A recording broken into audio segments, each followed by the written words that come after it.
السلام عليكم ورحمة الله وبركاته. أهلا بكم في سيشن 5 من بيمبوك 8. هنتكلم النهاردة عن برنسبل 3. مش كل مشكلة في المشروع تتحل بخطة، وفي الامتحان مش كل سؤال بيتحل بإجراء. النهاردة احنا داخلين على واحد من أخطر وأهم المبادئ في البيمبوك جايد الإصدار الثاني، وهو برنسبل 3 Engage Stakeholders Before Actions. يعني إيه؟ يعني قبل ما تعمل أي أكشن لازم تعمل engagement. طيب ليه المبدأ ده مهم؟ خليني أقول لك الحقيقة، أغلب الناس اللي بيسقطوا في البي ام بي مش بيبقوا فاهمين تولز غلط، لكن بيفكروا بعقلية الأثوريتي مش الليدرشيب. البي ام اي مش عايزك تكون مدير أوامر ولا منفذ إجراءات ولا شخص أول ما يشوف مشكلة يعمل تصعيد ليها على طول.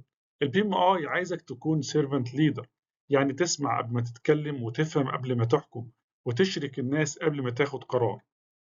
فلسفة البي ام اي هنا ايه؟ البي ام اي بتقول لك بشكل واضح ان الستيك هولدر انجيجمنت مش ادمن تاسك، ده ليدرشيب بيهيفير. يعني مش كوميونيكيشن بلان ولا ستيك هولدر ريجستر ولا راسي تشارت. كل دي ادوات، لكن الامتحان بيقيس الجادجمنت وبيسالك امتى تتكلم ومين تكلمه وقبل ما تعمل ايه. من اللحظة دي أي سؤال تشوفه في الامتحان اسأل نفسك سؤال واحد بس: Did the project manager talk to the right people before taking action؟ لو الإجابة لأ، يبقى الاختيار ده غالبا غلط، حتى لو شكله بروفيشنال وحتى لو فيه كلمة policy أو procedure. في السيشن دي هنعمل 3 حاجات خطيرة جدا في الامتحان. أول حاجة هنعرف إمتى السؤال يبقى people and leadership. تاني حاجة هنتعلم ال PMI Judgment Order اللي هم engage, align, facilitate، واخر حاجه escalate. وهنعرف نشيل 60% من الاختيارات الغلط في ثواني. قبل ما نكمل ركز معايا، لو السؤال فيه conflict او resistance او buy in او moral او misunderstanding يبقى ده مش سؤال tool، ده سؤال leadership. والleadership في البي ام اي هي الانجيجمنت فيرست. لو فهمت الجمله دي انت كده مسكت مفتاح 40% من الامتحان. فيلا نبدأ ونفك سيشن 5 خطوة بخطوة. السلايد اللي فات اتفقنا على حاجة مهمة جدا، البي ام اي مش بيسألك انت عملت ايه، البي ام اي بيسألك او بيسأل انت فكرت ازاي. السلايد دي بقى هي قلب السيشن، لاننا هنا بنتكلم عن برنسبل مش تول ومش تمبل. طيب العنوان engage stakeholder before action، يعني ايه الكلام ده؟ يعني قبل ما تاخد اي اكشن كبروجكت مانجر، قبل ما تبعت ايميل وقبل ما تكتب ريبورت وقبل ما ترفع الموضوع للسبونسر لازم تكون اتكلمت مع الناس الصح. وده مش رأيي، ده كلام البي ام اي نفسه. طيب في البيم بوك جايد الاصدار الثامن البي ام اي عامل شيفت واضح جدا. زمان كنا بنتعامل مع الستيك هولدر انجيجمنت كانه ادمنستريتيف تاسك، ماتريكس وريجستر ودوكيومنت. دلوقتي البي ام اي بيقول لك لا، الانجيجمنت ده بيهيفير، يعني تصرف مش ورق. طيب ليه ده مهم في الامتحان؟ لأن أغلب الناس بتقع في نفس الغلطة، تشوف سؤال فيه مشكلة وتدور على أسرع تول، لكن البي ام اي في الأسئلة دي بيختبر الجادجمنت مش سرعة التنفيذ. لو السؤال فيه people أو بشر يبقى أنت تفكر وعندك باي ان مورال ريزيستنس كونفليكت أي كلمة من الكلمات دي، يبقى البي ام اي مش عايز يشوفك فتحت إيه، عايز يشوفك كلمت مين. وده الفرق بين مدير مشروع إداري ومدير مشروع ليدر. عشان كده طول سيشن 5 هنرجع دايما للسؤال ده: Did the project manager talk to the right people before taking action؟ لو الإجابة لأ، تبقى الإجابة دي في الامتحان غالبا غلط. من هنا هنبدأ نفهم إمتى البي ام اي يشوف إنك قادر تبقى قائد وإمتى يشوفك إنك استعجلت. خلينا نكمل ونشوف بالظبط البي ام اي بيختبر إيه ومش بيختبر إيه. دلوقتي بعد ما فهمنا يعني ايه engage stakeholder before action، لازم ابقى واضح معاك ايه المطلوب منك تطلع بيه في سيشن 5. السلايد دي مش فورمال اوبجكتيفز وخلاص، ده الاكزام كونتراكت بيني وبينك. لو خرجت من السيشن دي ومش متقن ال5 نقط دول هتفضل تتلخبط في اسئله البيبول في الامتحان. اوبجكتيف رقم 1: identify people and leadership questions، وده اول هدف عندنا. تعرف امتى السؤال يبقى people وامتى السؤال ما يبقاش. امتى السؤال يبقى people and leadership question؟ يعني تشوف كلمات زي buy in moral, resistance, conflict. أول ما الكلمات دي تظهر عقلك ما يروحش لتول ولا بلان ولا دوكيومنت، دي إشارات إن هي في البيبل أند ليدرشيب مش إشارات بروسيس. الإكزام تيب إن أغلب الغلط في البي إم بي بيجي من إن الطالب ما يعرفش يفرق بين البيبل بروبلم والبروسيس بروبلم. اوبجيكتيف رقم 2 ابلاي البي ام اي جادجمنت اوردر، وده الهدف الثاني ومهم جدا، وهو انك تمشي بترتيب البي ام اي في التفكير. البي ام اي عنده سيكونس واضح: انجيج، الاين، فاسيليتيت، اسكيليت، اخر حاجه. ده مش رايي، ده ترتيب الامتحان. لو قلبت الترتيب ده حتى لو الحل منطقي في الشغل الحقيقي هيطلع غلط في الامتحان. اوبجيكتيف رقم 3 distinguish preferred from rejected actions، وده الهدف الثالث، انك تفرق بين ال PMI preferred actions وبين ال PMI rejected actions. ال PMI بيرفض اجابات بتبدا ب escalation او enforcement او authority، وبيحب الاجابات اللي فيها collaboration facilitation listening، وده اللي بنسميه servant leadership. القائد عند ال PMI بيساعد الناس تحل المشكله مش يحلها مكانها. Objective رقم 4 eliminate ال incorrect options rapidly، وده الهدف الرابع، عملي جدا للامتحان، انك تشيل الانسرز الغلط من غير ما تحل السؤال كله. اول ما تشوف اجابه بتقول update the register او escalate immediately تشيله. ليه؟ لانه بدأ بالاكشن قبل الانجيجمنت. في الامتحان ليه استراتيجي elimination skill، دي لوحدها بتكسبك وقت وثقه. Objective رقم 5 explain ال PMI score expectation، وده آخر هدف وده أهمهم، إنك تقدر تبرر اختيارك بعقلية ال PMI، مش تقول أنا كنت هعمل كده في الشغل، لكن تقول ال PMI expects engagement before action. وده الفرق بين اللي بينجح واللي يقع في إجابات شبه بعض. طيب عشان نثبت الفكرة هنعمل راب the objectives ونلخص الخمس أهداف دول في جملة واحدة. If the question involves people, PMI expects engagement before actions. تاني، if the question involves people, ال PMI expects engagement before actions. الجملة دي هتفضل معانا طول سيشن 5 وهترجع تظهر في كل سلايد جاي. تمام؟ دلوقتي بعد ما عرفنا إن احنا رايحين فين، خلينا نبدأ بأهم سؤال في السيشن، السؤال اللي البي ام اي فعلا بيسأله في كل سؤال خاص بالبيبل. السلايد دي لوحدها ممكن تحللك نص أسئلة البيبل في الامتحان. ده مش كلام هزار، ده سؤال واحد بس لو حطيته في دماغك هتفلتر بيه إجابات كتيرة جدا. طيب السؤال بيقول إيه؟ Did the project manager talk to the right people before taking action؟ مش بيسأل عمل إيه ولا استخدم أنهي تول ولا كتب أنهي دوكيومنت، السؤال كله في كلمة واحدة: توك. طيب البي ام اي بيقول لك إيه؟ يعني إيه كلمة أنكر كويستشن؟ البي ام اي بيقول لك قبل أي أكشن، قبل أي ديسيشن، قبل أي اسكيليشن اسأل نفسك: هل مدير المشروع اتكلم مع الناس الصح؟ لو الإجابة لأ، حتى لو الإجابة صح إجرائيا، الإجابة دي في الامتحان غلط. طيب مين هم بقى الرايت بيبول؟ حسب السيناريو، ممكن يكونوا تيم ممبرز، ممكن يكونوا ستيك هولدرز، ممكن يكون سبونسر، ممكن يكون كاستمر، ممكن يكون فانكشنال مانجر، ممكن يكون سبجكت ماتر اكسبرت. البي ام اي مش طالب منك تكلم كل الناس، البي ام اي طالب منك تكلم الناس المؤثره في المشكله. في الامتحان هتلاقي انسر بتقول لك update the stakeholder register او escalate to the sponsor او enforce the policy. ده تحذير. قبل ما تختار أي واحدة فيهم ارجع للسؤال ده: هل البروجكت مانجر اتكلم مع الناس الأول ولا جري على الإجراء؟ وده عندنا هنا كومن تراب، إن البي ام اي بيرفض الحلول اللي بتبدأ بإجراء قبل ما تبدأ بحوار. مكتوب تحت في السلايد إن السؤال ده بيختصر فلسفة القيادة كلها عند البي ام اي، وده حقيقي. كرر السؤال ده في دماغك مع كل سيناريو في الامتحان، لو الإجابة لأ شيل الأوشن من غير ندى. خلينا نكررها تاني: Did the project manager talk to the right people before taking action؟ الإجابة دي هتمشي معانا في كل سلايد جاي. دلوقتي بعد ما مسكنا السؤال المحوري لازم نفهم حاجة مهمة جدا: البي ام اي بيختبر ايه فعلا وايه اللي مش بيختبره خالص. Who are the right people؟ السؤال ده من أكتر الحاجات اللي بتلخبط في الامتحان. البي ام اي مش بيقول لك اتكلم مع كل الناس ولا بيقول لك اتكلم مع أعلى سلطة. البي ام اي بيقول لك اتكلم مع الناس الصح بالنسبة للمشكلة.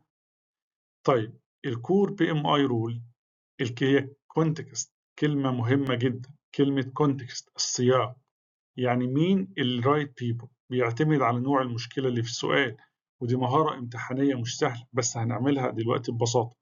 أول حاجة ممكن يكونوا التيم ممبر، وده أول ناس غالبا البي ام اي بيحبك تبدأ بيهم. التيم ممبرز دول هم اللي شغالين في التنفيذ وهم اللي حاسين بالمشكلة وهم الفيرست هاند. لو في كونفليكت أو مورال منخفضة أو ميس أندرستاندينج، أول حد تكلمه مش المدير الأعلى، التيم نفسه. في الامتحان البي ام اي دايما بيفضل حل المشكلة في أقرب نقطة ليها. الستيك هولدر تاني فئة، وده مصطلح واسع.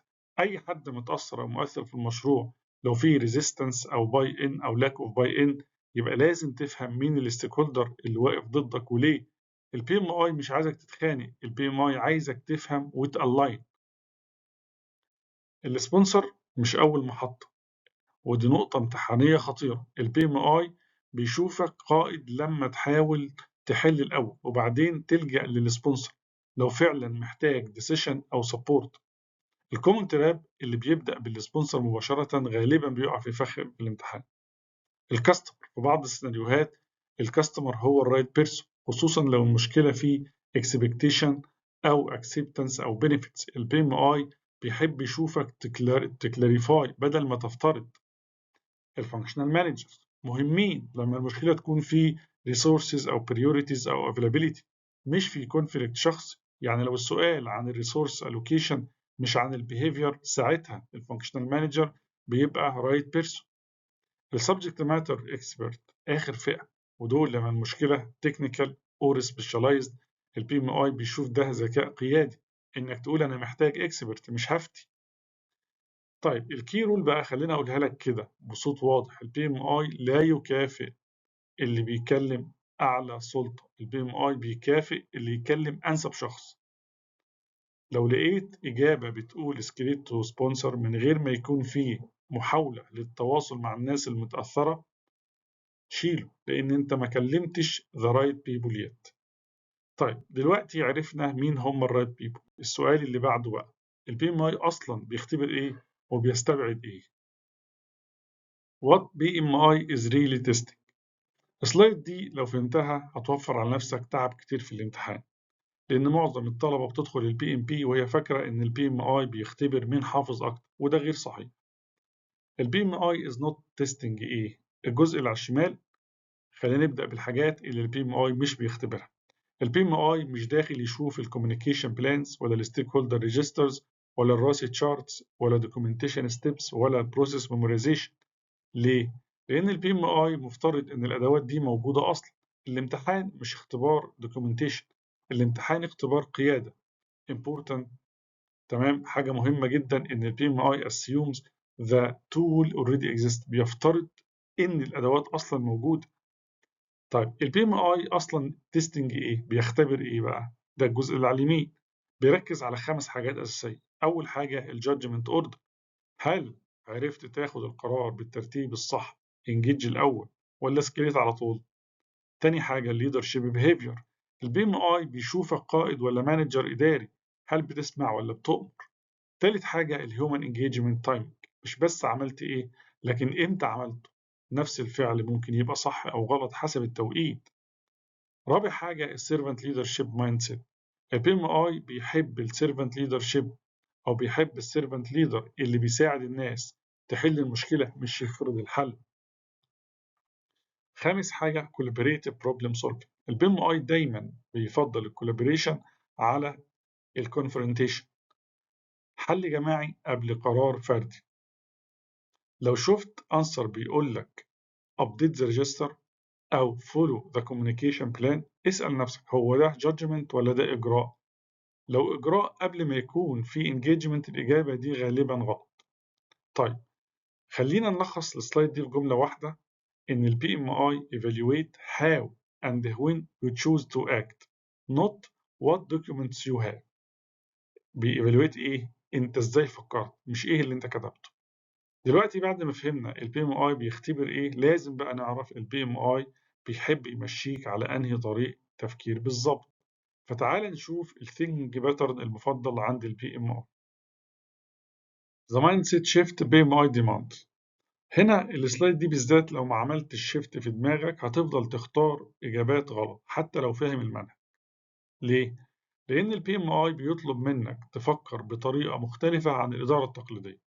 طب تعال نشوف الطريقة القديمة أو traditional approach. خلينا نبص عليها كده. يعني إيه traditional approach؟ يعني سلطة الأول، authority first، documentation تاني، engagement لو الوقت سمح. وده للأسف تفكير موجود في شغل كتير. تحصل مشكلة، طبق بوليسي، اكتب ريبورت، ولو حد زعل نتكلم بعدين. وده تراب، كومون تراب. الطريقة دي ممكن تمشي في بعض البيئات، لكن البي ام اي بيرفضها في الامتحان. تاني حاجة البي ام اي ابروتش، ودي طريقة البي ام اي. فتعالى بقى نشوف البي ام اي عايز ايه. البي ام اي ابروتش بيقول اقرا بوضوح، وبعدين engagement first، collaboration second، authority as last resort. انت متخيل انك تستخدم السلطة اخر حاجة؟ يعني قبل ما تؤمر اسمع، قبل ما تفرض ناقش، وقبل ما تصعد حاول تحل. هنا يجي مفهوم السيرفنت ليدرشيب. البي ام اي بتتكلم عن السيرفنت ليدرشيب، يعني مدير مشروع دوره فاسيليتيتور، كوتش، مش انفورسمنت اوفيسر. البي ام اي مش عايزك تمسك العصايه، البي ام اي عايزك تمسك الحوار. طيب كوتشنج مومنت، لو في الامتحان لو لقيت اجابه بتبدا ب انفورس او سكريت او ريبورت من غير ما يكون في محاوله للتواصل او التفاهم، الاجابه دي ريفلكت الاوت ديتد مانجمنت ثينكينج على طول. فالبي ام اي بيستبعد التفكير القديم ده. طيب ليه السلايد دي خطيره؟ Why this slide matter؟ السلايد دي بتساعدك تشيل اجابات غلط من غير ما تفكر كتير. اي اجابه يعني فيها كوماند اند كنترول قبل الانجيجمنت شيلها. طيب دلوقتي خليني اقولها لك بشكل بسيط وبصدق، ان البي ام اي مش عايزك منك مدير بيفرض، البي ام اي عايزك قائد بيشارك. طيب بعد ما فهمنا التحول ده، البي ام اي بقى بيحبك تمشي على انهي خطوات بالترتيب. تعال نشوف البي ام اي preferred thinking pattern. بي ام اي كور ليدرشيب كونتراست. السلايد دي مهمتها حاجة واحدة بس، إن هي تخليك تشيل الإجابات الغلط من غير ما تحل السؤال كله. البي ام اي عنده 3 كونتراستس أو 3 تناقضات واضحة جدا. لو فهمتهم هتشوف الامتحان بشكل مختلف. الكونتراست الأولاني أو التناقض الأولاني هو الانجيجمنت بيفور تولز. طيب يعني إيه؟ يعني قبل ما تفتح كوميونيكيشن بلان، قبل ما تحدث الستيك هولدر ريجستر، قبل ما تمسك أي تول، اقعد واتكلم، افهم الكونسيرن الأول وبعدين وثقه. في الامتحان أي إجابة تبدأ بتول من غير conversation قبلها غالبا إجابة غلط. كونتراست 2 أو التناقض الثاني هو الكولابوريشن بيفور اسكيليشن. البي ام اي بيقول لك خلي الفريق يحاول يحل، يعمل فاسيليتيت ديسكشن، ساعد الناس تتكلم، خلي الحل يطلع من جوه الفريق. التصعيد أو الاسكيليشن مش خطأ، لكن الخطأ إنك تبدأ بيه. في كومن تراب ان الناس بتفتكر ان الاسكيليشن معناها الاحترافيه او البروفيشناليزم. البي ام اي شايف ان ده استعجال. كونتراست 3 او التناقض الثالث انفلونس بيفور اوثورتي، وده خطير جدا في الامتحان. البي ام اي ما بيحبش اللي بيستخدم البوزيشن باور من بدري، عايزك تقنع وتتفاهم وتجيب توافق للاراء، كونسنسس، توافق اراء. وكمان الاوثورتي تبقى اخر كارت مش اول كارت. في الامتحان تحذير: any answer that smell like command and control before engagement it's usually rejected. أي إجابة تبدأ command أوامر وتحكم قبل الانجيجمنت ارفضها. اربط ده بالمايند سيت شيفت. التلاتة كونتراست دول بيترجموا السلايد اللي فاتت. ده الفرق بين المانجر اللي بيؤمر والليدر اللي بيشارك.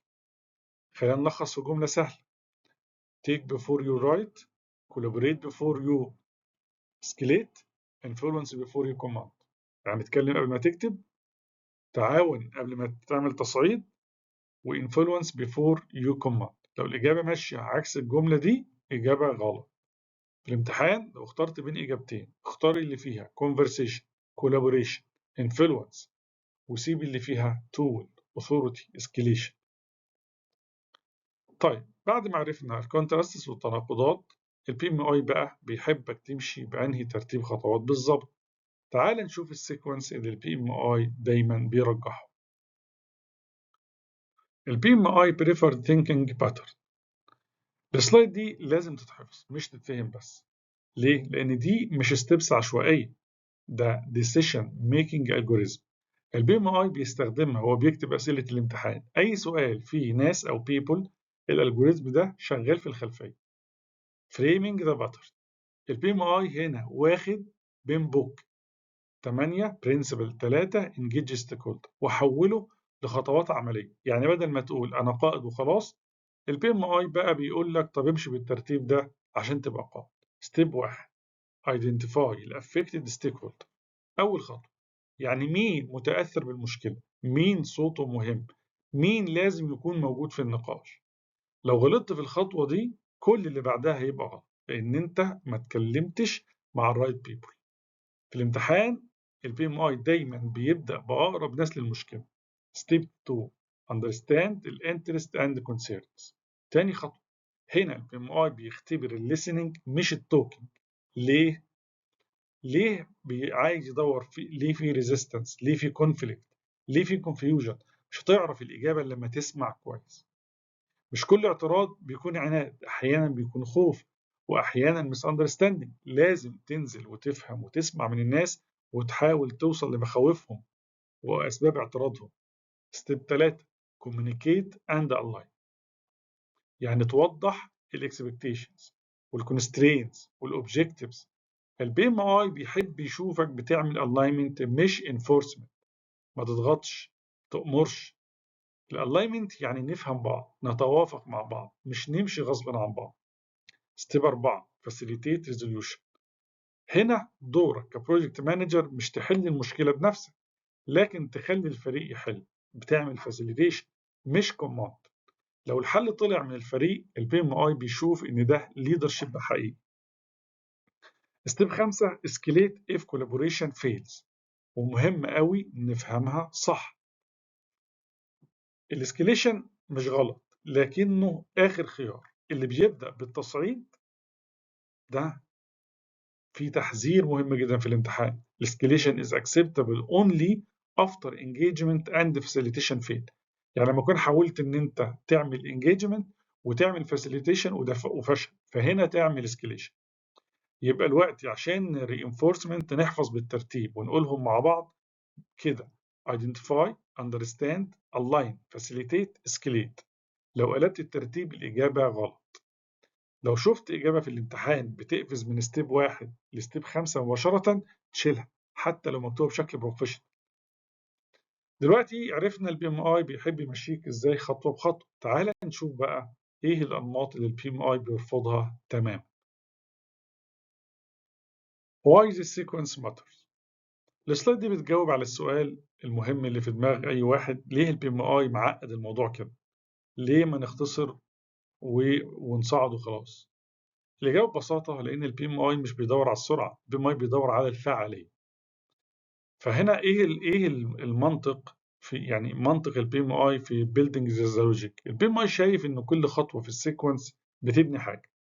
الانجيجمنت بتبني تراست، الالاينمنت بتبني شيرد اندرستاند، الفاسيليتيشن بتبني اونر شيب. لكن لما تقفز على طول على الاسكيليشن انت بتهد اللي اتبنى. طيب جامبنج تو اسكيليشن ده الغلط الشائع. البي ام اي واضح جدا هنا. القفز مباشره للتصعيد بيبعت رساله غلط للفريق. الرساله دي بتقول مفيش ثقه، مفيش حوار، مفيش اونر شيب، مفيش حد مسؤول. طيب في الامتحان عشان كده البي ام اي بيشوف ان الاسكيليشن بدري علامه على البور ليدرشيب جادجمنت. طيب بشكل مبسط السايكولوجيكال سيفتي. البي ام اي كمان متاثر بفكره اسمها سايكولوجيكال سيفتي. يعني فريق حاسس انه امن فبيتكلم وبيختلف وبيغلط. التيمز دي بتطلع نتائج احسن وعشان كده الامتحان بيكافئ مدير المشروع اللي بيخلق البيئه دي. لما تشوف في السؤال ان المشكله بتتكرر او ان الريزيستنس مستمر ده غالبا معناه إن الانجيجمنت ما حصلش صح من الأول. فالإجابة الصح مش اسكيليشن، الإجابة الصح إنك ترجع خطوة وتصلح الانجيجمنت. طيب هنعمل هايلايت تو ذا بوكس، المربع الأزرق ده مهم جدا. الترتيب ده مش علشان تبقى بطيء، لكن عشان تبقى فعال. الانجيجمنت الصح بيمنع مشاكل أكبر بعدين. ده الكلام اللي مكتوب في المربع الأزرق. بيقول لك remember the sequence isn't about being slow, it's about being effective. البروبر engagement prevent future conflict and resistance. يعني الانجيجمنت المعمول كويس بيمنع الصراعات اللي بتحصل في المستقبل، بيمنع مشاكل أكبر بعدين. ساعة حوار دلوقتي توفر أسبوع تصعيد بعدين. في الامتحان لو حسيت إن الإجابة هادية زيادة أو ناعمة، غالبا هي دي الصح. البي ام اي بيحب الحلول اللي بتمنع المشكلة، مش اللي تعالجها بعد ما تكبر. دلوقتي فهمنا ليه الترتيب ده مهم. تعال بقى نشوف أنماط التفكير اللي البي ام اي بيرفضها صراحة. بي ام اي rejected patterns avoid this.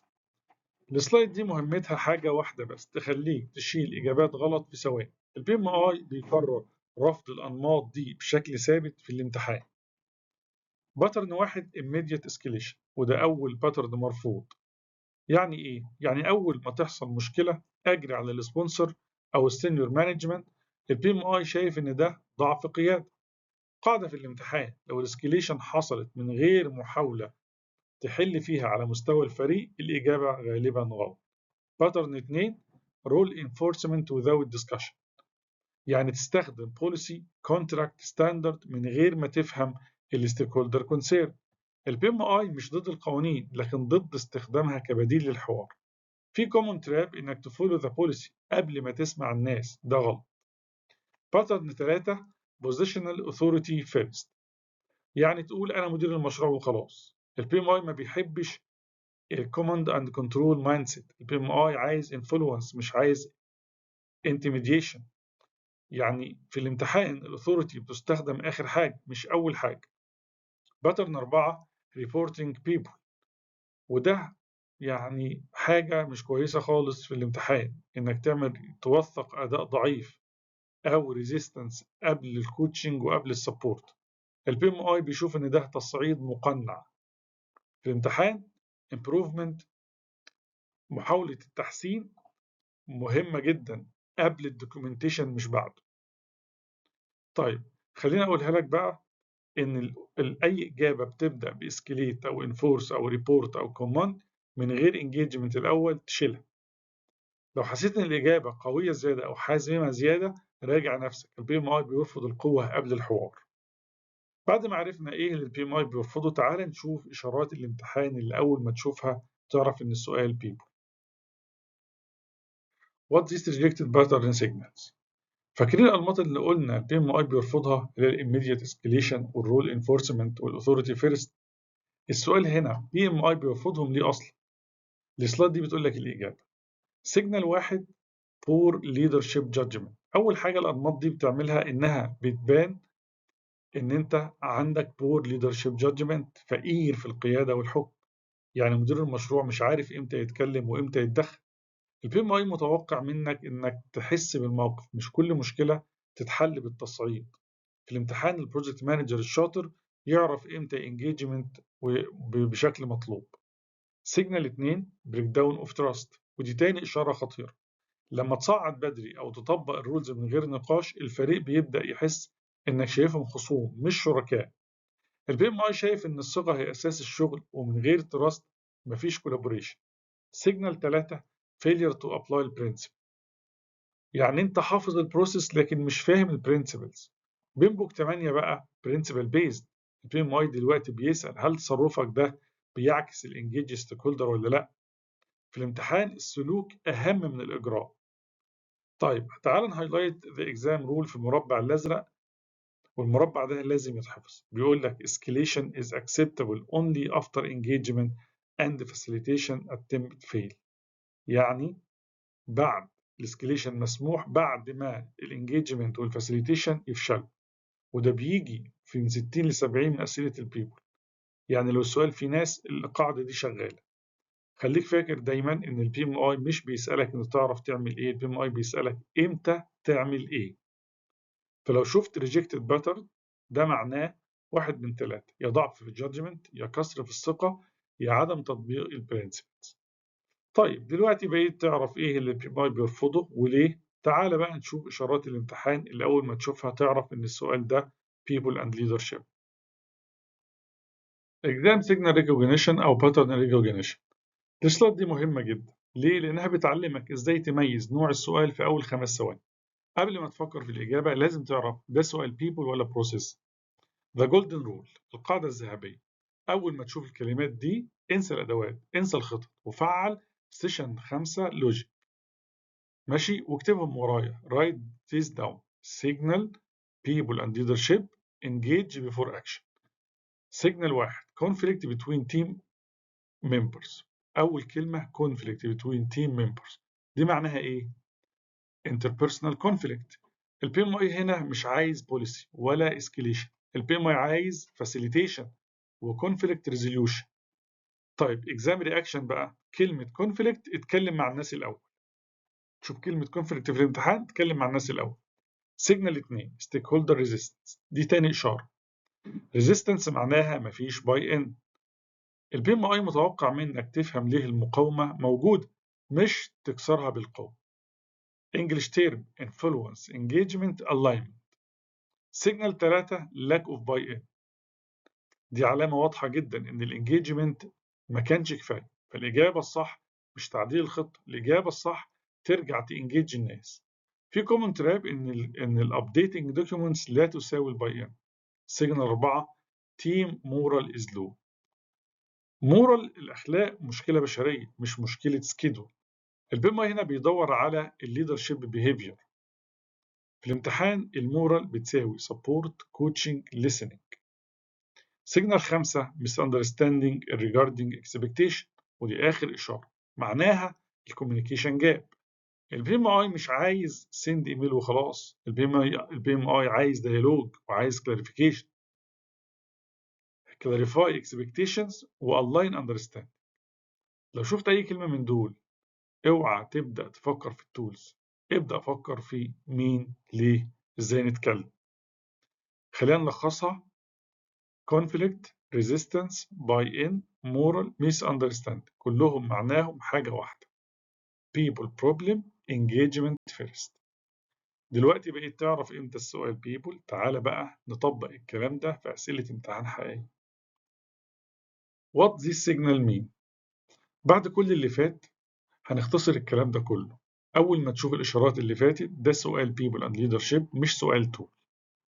Define the question type. الPMI هنا مش بيسألك هل تعرف تعمل stakeholder register ولا communication plan. الPMI بيسألك هل تتصرف كقائد ولا كموظف إجراءات. اكتب people and leadership لا تساوي tools and document. What the correct answer will show؟ الإجابة الصح لازم تبين واحد أو أكتر من دول. تبين conversation, listening, alignment, facilitation، يعني تفاعل بشري حقيقي. البي ام اي عايز يشوفك بتقود الناس مش الورق. What the correct answer will not start with؟ خلي بالك بقى إن الأوبشن يبدأ ب update a document, enforce a rule, apply a process, use authority، من غير ما يمر على engagement الأول تشيله فورا. common trap إن الإجابة اللي شكلها بروفيشنال بس ما فيهاش people بتبقى غلط. في الامتحان مش بيكافئ الأكثر تنظيما، بيكافئ الأكثر وعيا بالتوقيت. timing of action أهم من نوع الأداء. خلينا نقولها جملة واحدة ونقفل بيها الجزء ده. If the question involves people, PMI expects engagement before action. دلوقتي احنا جاهزين نطبق الكلام ده في أسئلة الامتحان وأوريك ازاي تشيل 2 إجابة في أول 10 ثواني. Example signal analysis. طيب هنا السلايد دي تدريب عملي للمخ. احنا مش بنحل أسئلة دلوقتي، احنا بنتعلم نميز نوع السؤال في أول ثانية: people ولا process. Example 1 question stem. 2 team members disagree about the technical approach. خليك معايا. كلمة disagree معناها إيه؟ معناها conflict. يبقى ده إيه؟ يبقى ده سؤال people and leadership. الPMI هنا مش عايزك تختار solution تقني، عايزك تعمل facilitation وتوصل لقرار جماعي. في الامتحان disagree بتساوي facilitate and not decide. example 2 question stem بيقول the project schedule shows a critical path delay. هنا مفيش ناس، مفيش conflict، مفيش resistance، يبقى ده سؤال ايه؟ process and tools. البي ام اي هنا فعلا عايزك تعمل schedule analysis وتشوف الكريتيكال باث وكوركتيف اكشنز. تمام؟ فيهم حاجه مهمه، مش كل سؤال في الامتحان people، انت تبقى شاطر لما تفرق بين الاثنين. example 3 question stem a key stakeholder refused to attend the status meeting. ركز معايا في كلمه refuse. refusal معناها resistance، يبقى ده سؤال ايه؟ people and leadership. البي ام اي هنا مش عايزك تفرض ميتنج ولا تشتكي ستيك هولدر، عايزك تفهم ليه مش جاي وتبني engagement. في كومن تراب ان الفورسنج اتندنس لا يساوي engagement، يعني ترغمه او تضغط عليه انه يحضر بطريقه تبعت ايميل لمديره وتبر الاساليب دي، ده مش engagement.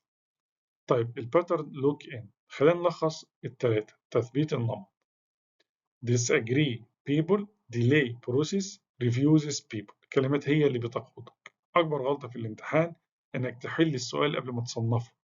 صنف الأول وبعدين اختار.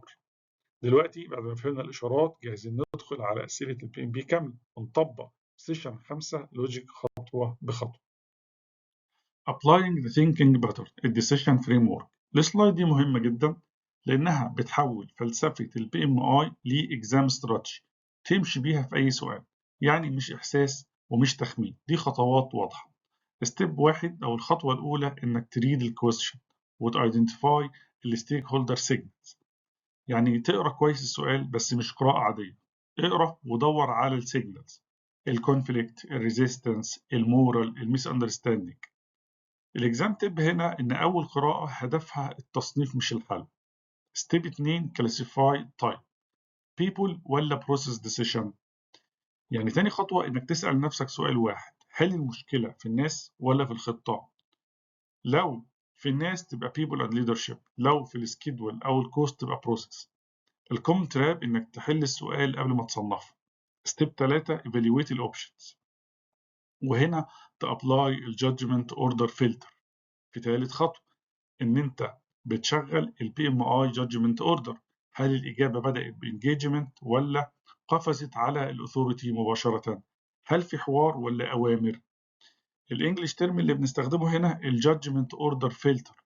ستيب 4 eliminate remove escalation and authority answers، يعني أي اوبشن فيها escalate immediately، enforce rules، report people، use authority first، من غير engagement تشيلها فور. اكتب elimination is faster than selection.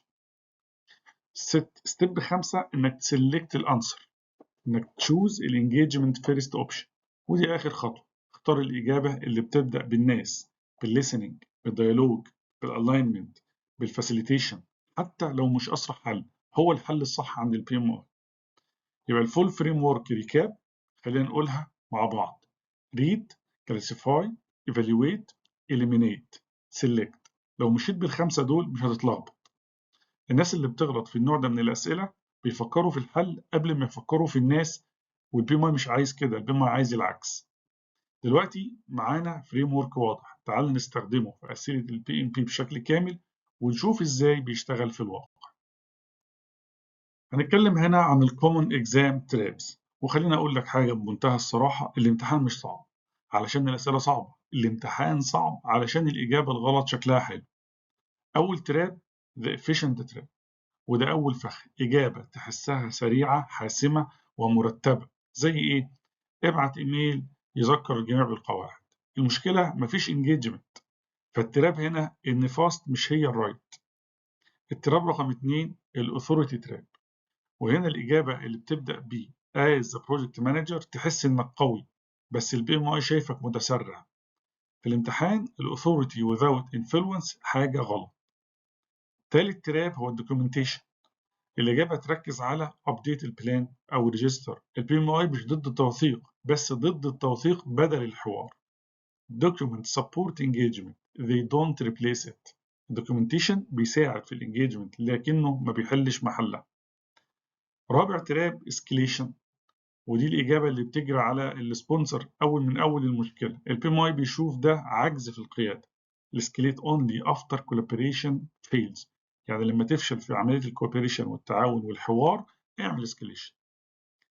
طيب هنا بقى خلينا نلخص الترابز الأربعة دول ونقول إن هم fast but no talks، authority first، documents first، escalation first. أي واحدة فيهم من غير engagement تشيلها على طول. لو حسيت إن الإجابة تقليدية أو مدرسة قديمة غالبا غلط. البي ام اي دلوقتي مودرن ليدرشيب. طيب بعد ما عرفنا الفخاخ دي تعال بقى نحل سؤال بي ام بي كامل ونطبق كل اللي فات. Why these traps work؟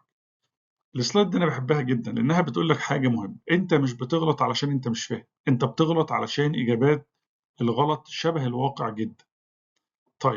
طب ليه الغلط مغري؟ why this feel right؟ يعني ايه بتحس انها صح؟ لان في الشغل الحقيقي الوقت ضيق والضغط عالي والمديرين عايزين قرارات سريعه. في الاسكليشن والاثوريتي بيبانوا شورت كات منطقيه، وده بالظبط اللي الامتحان بيستغله. الشعور العام ان انا بعمل كده في الشغل يبقى اكيد ده صح. بس هنا لازم تفصل بين حاجتين، ان الكومن براكتس مش هي البيست براكتس. البي ام اي مش بيمتحنك على ايه اللي بيحصل كل يوم ولا اللي انت بتعمله في شغلك. البي ام اي بيمتحنك على ايه اللي المفروض يحصل. هنا لما نيجي نتكلم عن البيست براكتس مقابل الشورت كاتس، البي ام اي بيكافئ اللي بيستثمر وقت في الناس في الاول حتى لو حس ان الحل ابطأ.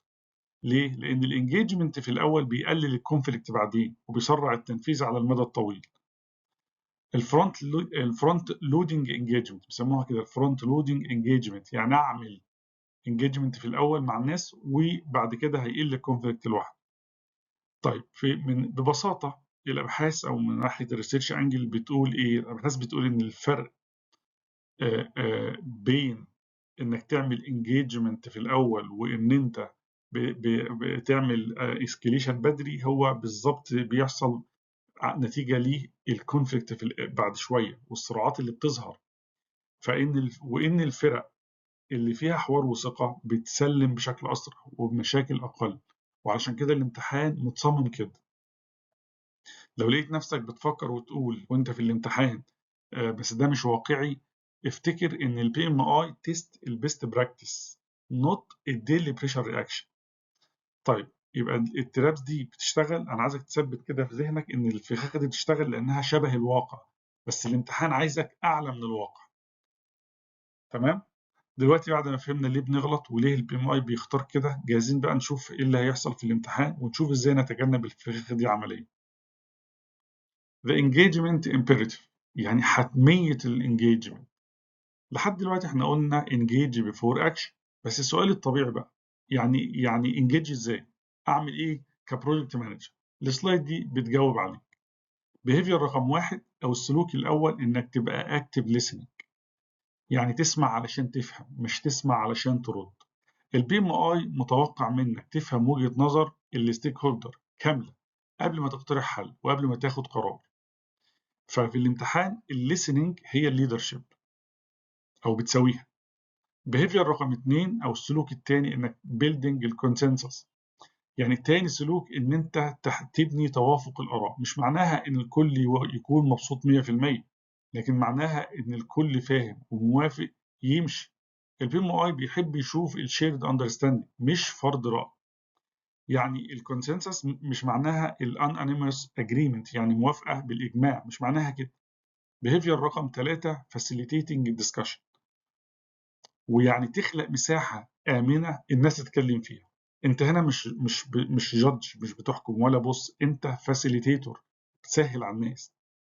السيف انفايرمنت هنا بيتر ديسيشنز، بتطلع لك قرارات احسن وصحيه. behavior رقم 4 providing support، يعني تشيل الاوبستاكلز على العوائق وتوفر الريسورسز للناس. البي ام اي عايز البروجكت مانجر يساعد الناس تنجح مش يراقبهم وهم بيغلطوا. الكومن تراب ان الناس فاهمه ان المونيتورنج without سبورت هو الليدرشيب، ده مش حقيقي خالص. Why these four matters؟ الاربع سلوكيات دول هم اساس السيرفنت ليدرشيب، وعشان كده بيظهروا كتير جدا في الاجابات الصح. خلينا نقولها مع بعض تاني: listen، build consensus، facilitate، support. أي إجابة فيها واحد أو أكتر من دول غالبا صح. لو لقيت إجابة بتتكلم عن ناس من غير ما يظهر سلوك من دول راجعها كويس. بيب بوك and exam alignment الalignment تشيك. قبل ما نقفل سيشن 5 خلينا أطمنك على حاجة مهمة جدا. اللي أنت أخدته في السيشن ده مش تفسير شخصي ولا طريقة خاصة، دي حاجة متوافقة 100% مع البي ام اي نفسه. فنشوف أول حاجة إن أنت alignment رقم 1 مع البيم بوك برنسبل رقم 3 اللي هو engage stakeholder. البي ام اي بيقول بوضوح engage stakeholders proactively throughout the project life cycle. يعني engagement مش خطوة إدارية، ده سلوك قيادي مستمر، وده بالظبط اللي الامتحان بيختبره. principles guide behavior not documents. تاني حاجة البي ام اي تيلنت ترينجل، وده متوافق معاه. زمان كان التركيز على التكنيكال بس، دلوقتي الليدرشيب في نفس المستوى، وده معناه ان البيبل سكيلز مش سوفت سكيلز، ده كور اكزام سكيلز.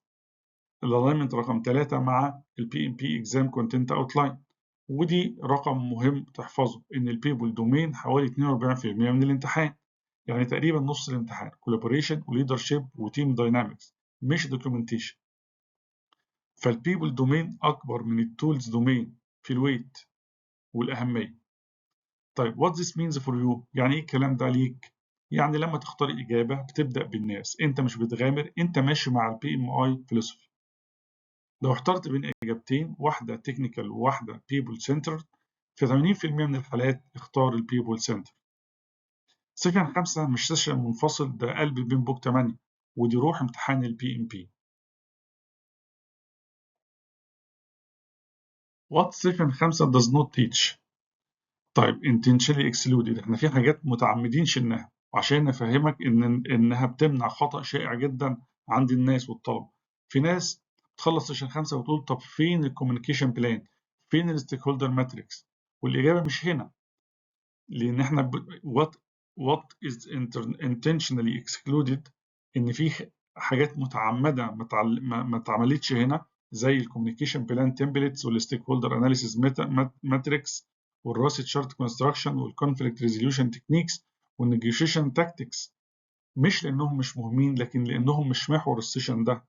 الفكره الاساسيه هنا مش بتعلمك ازاي تستخدم الادوات، سيشن 5 بيعلمك امتى تستخدم الادوات، وده فرق خطير جدا في الامتحان. thinking before tooling. في الامتحان لو استخدمت التول في توقيت غلط الإجابة بتبقى غلط حتى لو الأداة صح.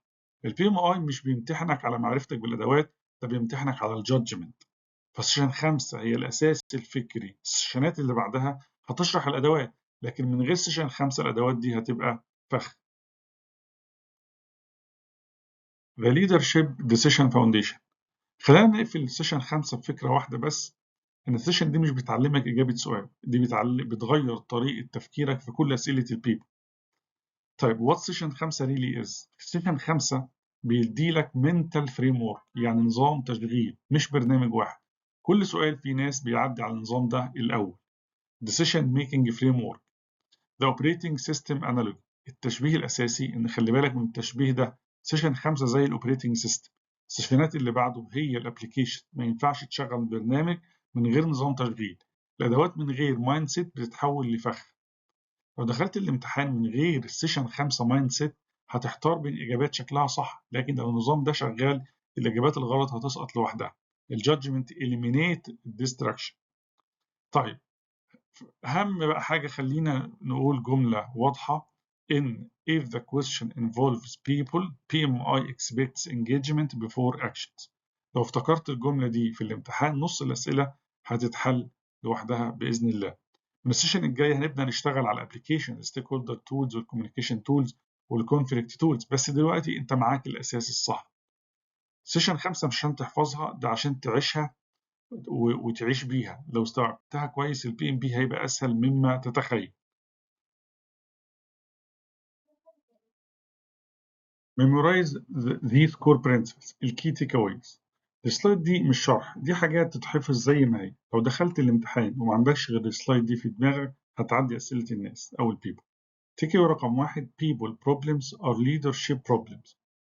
أول مبدأ إن ال people problems are leadership problems، يعني لما المشكلة تكون في الناس الحل مش في الدوكيومنت، الحل في الكونفرسيشن، في الحوار. الانجيجمنت بيعالج السبب، الورق بيوصف السبب لكن ما بيعالجوش. humans first paperwork خليها later. تيك اواي 2 البي ام اي ريورد الكولابوريشن فيرست، يعني الاثوريتي شغاله والاسكيليشن شغال بس دايما اخر حل. البي ام اي عايزك تستنفذ الحوار قبل ما تستخدم القوه. using الباور too early دي حاجه غلط.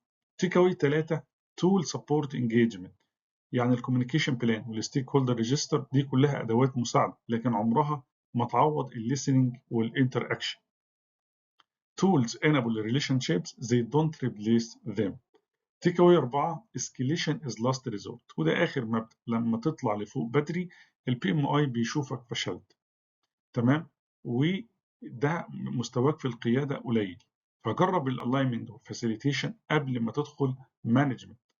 escalation هو عباره عن admission of unresolved engagement، يعني انت بتعمل المشاكل اللي مش عارف تحلها بتصعدها للمديرين اللي اعلى منك.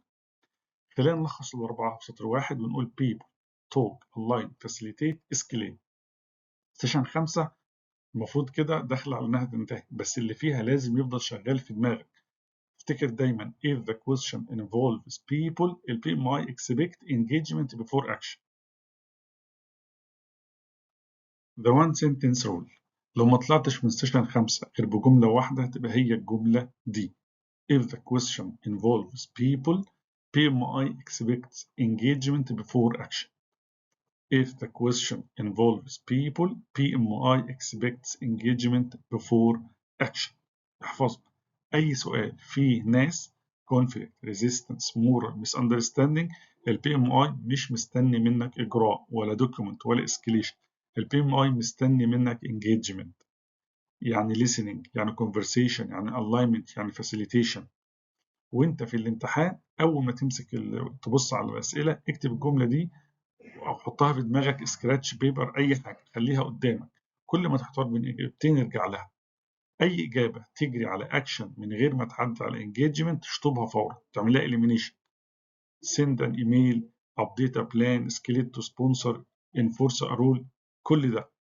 الجمله دي بتلخص منطق الرفض عند البي ام اي وبتفهمك ليه اجابات شكلها صح بتطلع غلط، وبتخليك ثابت حتى لما السؤال يبقى غامض. خليها تمشي في دماغك كده. people engagement then action. people engagement then action. لو فهمت سيشن 5 مش هتسأل أعمل إيه، هتسأل هل أنا اتكلمت مع الناس الأول؟ لو الإجابة لأ يعني ده مش اختيار PMI. applying the one sentence rule، إحنا اتفقنا على جملة واحدة لو حفظتها هتعدي نص أسئلة البيبل في الامتحان. دلوقتي هنشوف نستخدمها إزاي خطوة بخطوة. أول حاجة identify ال people signal، ودي أول خطوة. اقرأ السؤال بس ما تقراهوش كله، أنت بتدور على كلمات people signals زي conflict, resistance, moral, lack of buy-in, misunderstanding, disagreement. أول ما تشوف كلمة من دول اعرف إن ده people and leadership question مش tool. تاني حاجة recall the rule، تاني خطوة تستدعي الجملة PMI expects engagement before action. أنهي إجابة فيها conversation الأول، أنهي إجابة فيها listening، أنهي إجابة فيها facilitation. تالت حاجة eliminate non-engagement، ودي أسهل خطوة في الامتحان. تشطب، بس تشطب إيه؟ escalate to sponsor، enforce rules، update a document، send a formal email. أي إجابة بتتحرك من غير ما تتكلم مع الناس الأول خليها بره. رابع حاجة select engagement option، ودي آخر خطوة، تختار الإجابة اللي بتعمل إيه؟ بتعمل talk to stakeholder، listen to a concern، facilitate discussion، build alignment. حتى لو حسيت إن هي بطيئة، حتى لو حسيت إنها مش حاسمة، دي إجابة البي ام ار. خليها ماشية في دماغك كده. people signal engagement then action. السلايد دي مش بتعلمك تول جديدة، دي بتعلمك إزاي تفكر، ولو فكرت صح الإجابة الصح هتطلع لوحدها. السيناريو، خلينا نطبق اللي اتعلمناه أو اللي اتكلمنا عنه عمليا في ريال بي ستايل سيناريو. السؤال بيقول أثناء السبرينج بلاننج 2 سينيور ديفلوبر مختلفين بشدة على التكنيكال أبروتش لميزة مهمة جدا، والخلاف ده مأخر الفريق عن إنه يلتزم بالسبرنت جولز. أنا كواحد بمتحن هنا قبل ما أبص على الاختيارات بسأل نفسي سؤال، هل ده سؤال people problem ولا process problem؟ كلمات موجودة في السؤال زي disagree strongly، وعندي delaying commitment، وعندي senior developer. دي كلها people and leadership signals، مش tools ولا skill. دلوقتي نشوف الاختيارات. option A document the conflict in the risk register and monitor office for escalation. risk register ده معناه ان ده documentation track. option C بيقول لك make the technical decision based on project constraints and inform the team. انا اللي كبروجكت مانجر اللي قرر ده authority track. option D بيقول لك escalate to the sponsor to decide which technical approach to use. sponsor ده escalation track. يفضل ايه الاختيار اللي فيه؟ الاختيار B facilitate a discussion between the developers to understand both technical approach. ده فيه ايه ده بقى؟ ده فيه facilitation وفيه listening وفيه conversation. وخلي بالك ان البي ام اي دايما بيسأل what should be project manager do first، واول حاجة هنا مش قرار. analyze السيناريو، ودي اول حاجة. تعالوا نحلل السيناريو ده خطوة بخطوة بطريقة البي ام اي thinking pattern. اول حاجة signal recognition. كلمة disagree strongly لوحدها كفاية تقول لك ان ده people and leadership question. يبقى طبق القاعدة الذهبية بتاعتنا if the question involves people PMI expects engagement before action. يعني اسمع افهم اعمل alignment، ايسر النقاش اللي هو اعمل facilitation. وعشان كده correct answer هي B facilitate a discussion between the developers. ليه ده صح؟ لانه engagement first، ولانه بيحترم الاكسبرتيز، لانه ما قفزش على قرار ولا سلطه، لانه ما كبرش الموضوع بالاسكليشن. لاحظ نقطه مهمه جدا، الاجابه الصح ما بتحلش المشكله نفسها، هي بتمكن الفريق انه يحلها. وده بالظبط تعريف السيرفنت ليدرشيب في البي ام اي. وبالتالي اوبشن اي غلط لانه دوكيومنتيشن تراب، اوبشن سي غلط لانه اوثوريتي تراب، اوبشن دي غلط لانه اسكليشن تراب. والبي ام بي مش عايزك تبقى بص، عايزك تبقى فاسيليتيتور. building your exam confidence. السلايد دي مهمة جدا نفسيا قبل ما نخلص السيشن، لأنها بتقول لك أنت كسبت إيه فعليا من سيشن 5. أول حاجة سيشن 5 مش سيشن معلومات، ده thinking upgrade.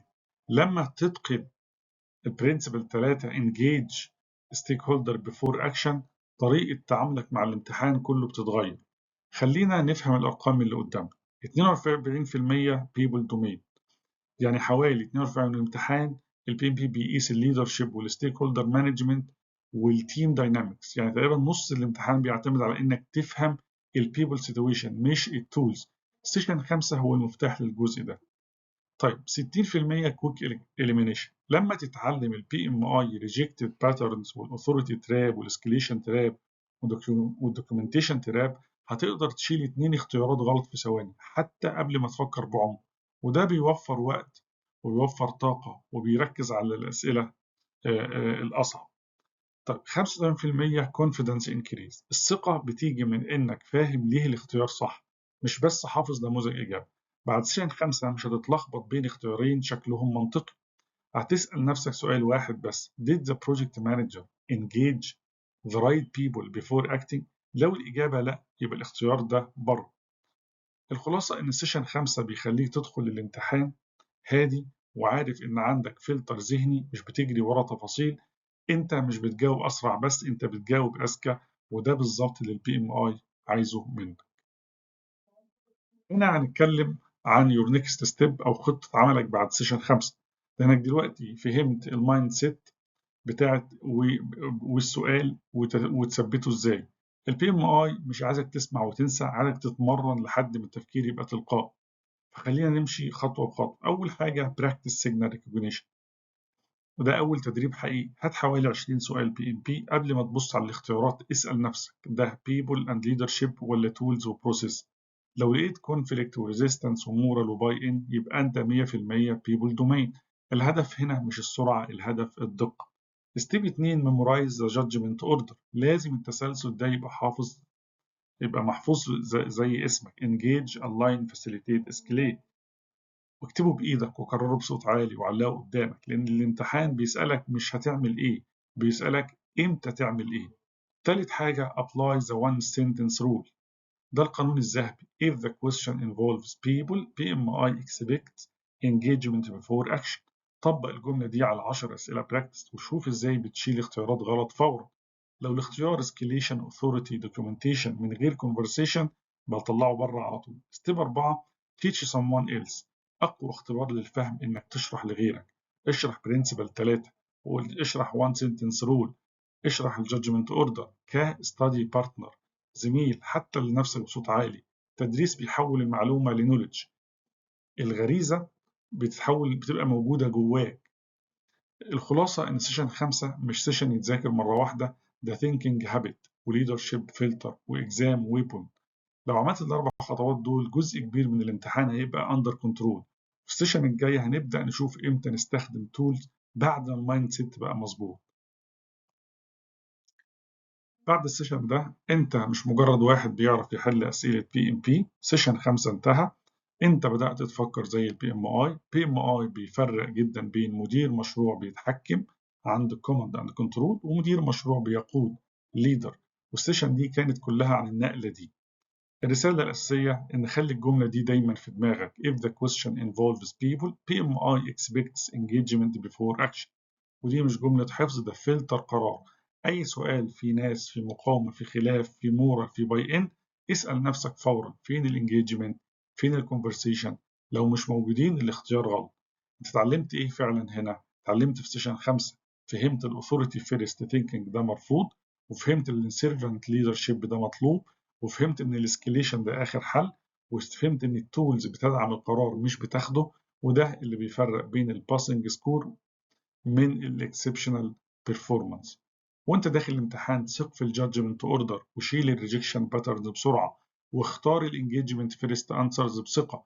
البي ام اي مش بيسالك انت مدير شاطر ولا لا، البي ام اي بيسالك هل تفكيرك بيعكس قيم القياده الحديثه ولا لا. الخلاصه ان سيشن 5 هو كان ليدرشيب ديسيجن فاونديشن، اساس لاتخاذ القرار بقياده حكيمه. لو الاساس ده مظبوط السيشنز اللي بعدها هتبقى اسهل. التولز هتيجي في مكانها الطبيعي والاسئله الصعبه هتتفك بهدوء.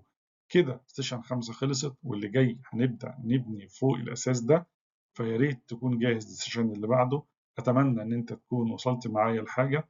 اشوفك على خير ان شاء الله في سيشن جديد، وبالتوفيق والسلام عليكم ورحمه الله وبركاته.